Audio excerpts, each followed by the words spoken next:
خلیفہ بنتے ہی انہوں نے ابو بکر کی وصیت کے مطابق عراق کی طرف ایک لشکر روانہ کیا۔ ابو عبیدہ رضی اللہ عنہ کو لشکر کا سالار مقرر فرمایا، اور اس طرح مسلمانوں کی عظیم الشان فتوحات کا سنہری دور شروع ہوا۔ Iraq, Madain, Hulwan, Jazira, Khuzestan, Nahavand, Isfahan, Hamadan, Azerbaijan, Tabaristan, Armenia, Fars, Kerman, خراسان، سیستان، مکران، دمشق، حمص، لاذقیہ، یرموک، قنسرین، حلب، انطاکیہ اور بیت المقدس فتح ہوئے۔ بیت المقدس کی فتح کا واقعہ کچھ اس طرح ہے کہ مجاہدین اسلام نے قریباً 3 سال میں سارا شام فتح کر لیا۔ اب فلسطین کے صرف 2 بڑے شہر رہ گئے تھے، بیت المقدس جسے یروشلم بھی کہا جاتا ہے، اور قیصاریہ۔ اس زمانے میں فلسطین شام ہی کا حصہ تھا۔ 16 ہجری میں مسلمانوں نے دوسری لڑائیوں سے فارغ ہو کر بیت المقدس کا محاصرہ کر لیا۔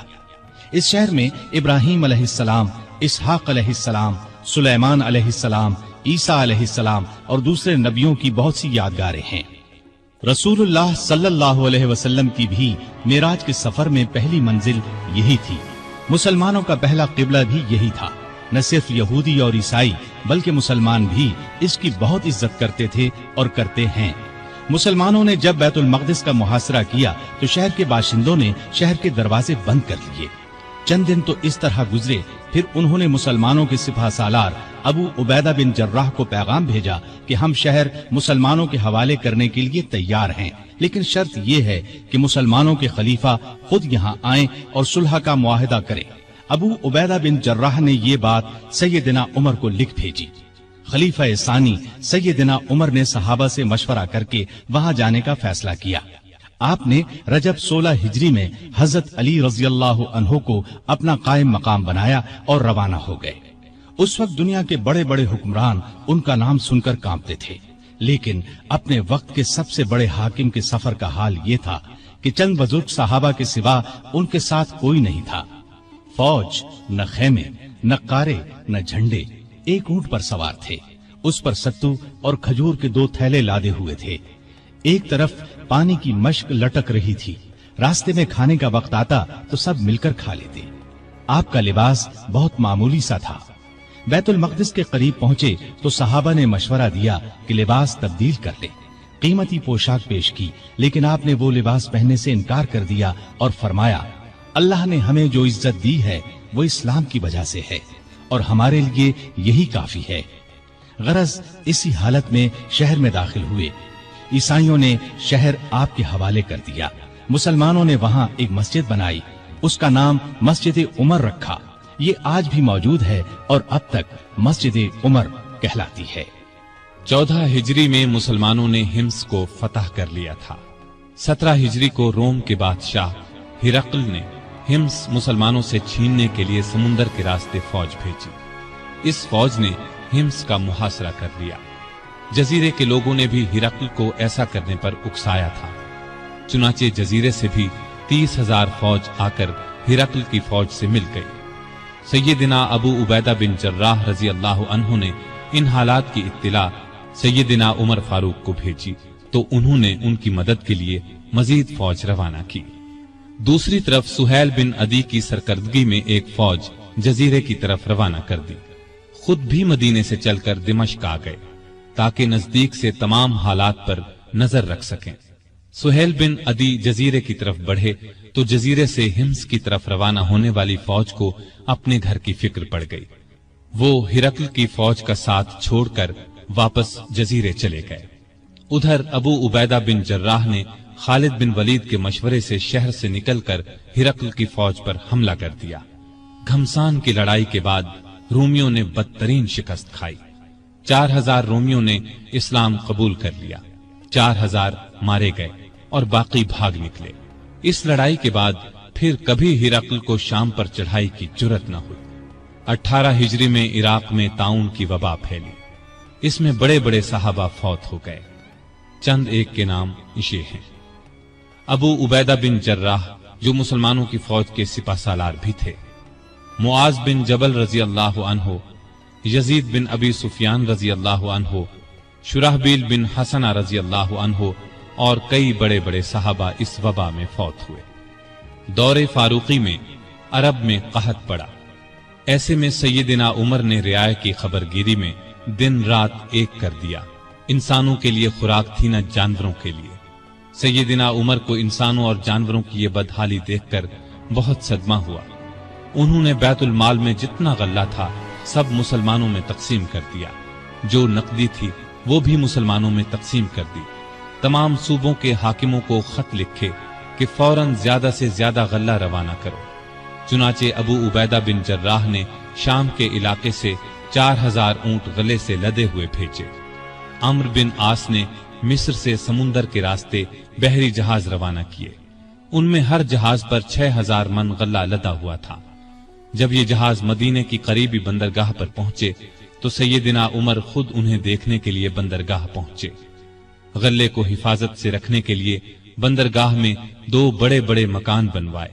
دوسرے صوبوں سے بھی بہت سا غلہ پہنچ گیا۔ غلے کی تقسیم کا یہ انتظام کیا کہ بہت سے رجسٹر بنوائے۔ ان میں قحط کا شکار ہونے والوں کے نام درج کیے گئے۔ ہر ایک نام کے ساتھ ان کی ضرورت کے مطابق غلے کی مقدار لکھی گئی۔ پھر ہر شخص کو پرچی دی گئی، اس پر سیدنا عمر کی مہر ہوتی تھی۔ اس پرچی کے مطابق انہیں روزانہ غلہ دیا جاتا۔ اس کے علاوہ سیدنا عمر ہر روز 20 اونٹ اپنے سامنے ذبح کرواتے اور ان کا گوشت پکوا کر لوگوں کو کھانا کھلاتے۔ اس طرح ہزاروں آدمی روزانہ سیدنا عمر رضی اللہ عنہ کے دسترخوان پر کھانا کھاتے۔ غلے کے علاوہ لوگوں میں کپڑے اور کھجوریں بھی تقسیم کی جاتی، اور خود اپنا یہ حال تھا کہ اس زمانے میں گوشت، دودھ اور گھی کھانا بالکل چھوڑ دیا تھا۔ اکثر بھوکے رہتے یا عام لوگوں کے ساتھ خود بھی کھاتے۔ اس طرح اس کا اثر آپ کے جسم پر پڑا۔ لوگ انہیں دیکھتے اور کہتے، اگر قحط دور نہ ہوا تو رعایا کا غم انہیں مار ڈالے گا۔ ایک دن ایک شخص سے پانی مانگا، اس کے پاس شہد تھا، اس نے وہی پیش کر دیا۔